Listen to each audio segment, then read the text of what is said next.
Hello guys, अस्सलाम वालेकुम। जैसा कि आप लोगों को पता है कि बायोलॉजी बहुत अहम बायोलॉजी के कुछ टॉपिक्स हैं जिनको हम डिस्कस कर रहे हैं और उसमें एक टॉपिक है आज जो हम डिस्कस करने जा रहे हैं, उसको कहा जाता है ग्लाइकोलाइसिस।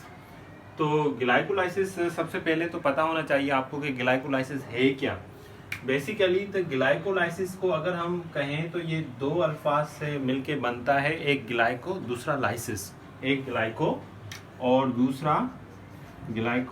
दूसरा lysis. Glyco means glucose, lysis means breakup. ठीक है, अब यानी ग्लूकोज की ब्रेकडाउन हो पायराविक एसिड में, जब ग्लूकोज ब्रेकडाउन हो पायराविक एसिड में, उस प्रोसेस को हम क्या कहते हैं? ग्लाइकोलाइसिस।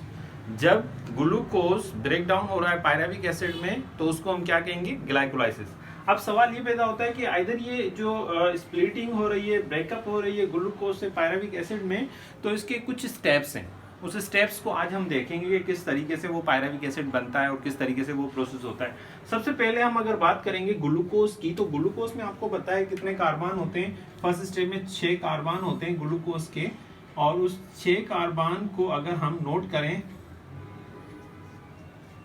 तो उसी 6 कार्बन के ग्लूकोज में सबसे पहले फास्फोरिलेशंस हो रही है इसकी, तो यानी फास्फेट ग्रुप एक ऐड हो रहा है, यानी एटीपी एडिनोसाइन ट्राइफॉस्फेट में से ये कन्वर्ट हो रहा है एडिनोसाइन डाइफॉस्फेट में। इट मींस के 1 फास्फेट ग्लूकोज में ऐड हो रहा है। जब ग्लूकोज में एक फास्फेट ऐड हो जाएगा जैसे अगर, तो फिर वो क्या बन जाएगा? Glucose 6 phosphate. वो क्या बन जाएगा? Glucose 6 phosphate. फर्दर आइसोमराइजेशन हो रही है। आइसोमराइजेशन का प्रोसेस आपको पता होना चाहिए कि जब हम कहते हैं कि मॉलिक्यूलर फार्मूला सेम हो लेकिन स्ट्रक्चर चेंज हो, यानी ग्लूकोज और फ्रक्टोज की जो चेंजिंग हो रही है वो आइसोमराइजेशन की मदद से हो रही है। अच्छा, उसके बाद अगर हम बात करते हैं ग्लूकोज 6 फास्फेट से कन्वर्ट हो रहा है किसमें? फ्रक्टोज 6 फास्फेट में।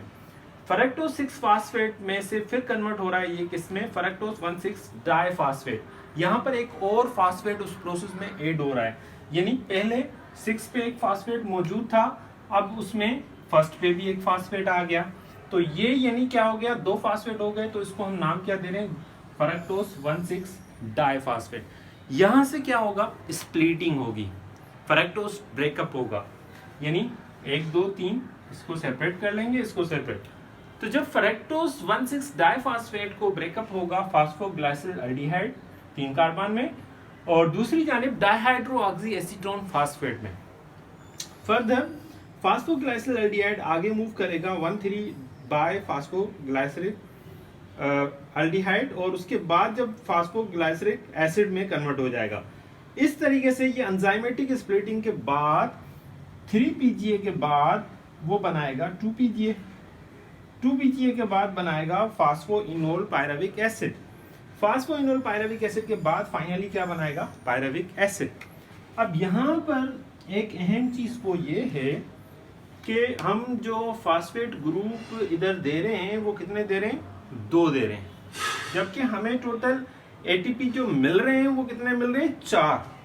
अब जब 2 उसमें से हम माइनस कर लेंगे तो बकाया 4 एटीपी के मॉलिक्यूल्स 2 एटीपी के मॉलिक्यूल्स बन जाते हैं, मिल जाते हैं। तो ओवरऑल प्रोसेस में ग्लाइकोलाइसिस में बेसिकली 2 एटीपी के मॉलिक्यूल्स मिलते हैं। Glycolysis precisely that is very simple process, हर किसी में होता है, यूनिसेलुलर में भी होता है, बैक्टीरिया में, जैसे यूनिसेलुलर में बैक्टीरिया हो गया, यीस्ट हो गया, मल्टीसेलुलर प्लांट्स एनिमल उनमें भी होता है। तो इसी तरीके से हम इस ग्लाइकोलाइसिस की साइकिल को समझ सकते हैं, उसको नोट कर सकते हैं। होप हम नेक्स्ट क्लास में कर्व साइकिल के बारे में पढ़ेंगे। Thank you.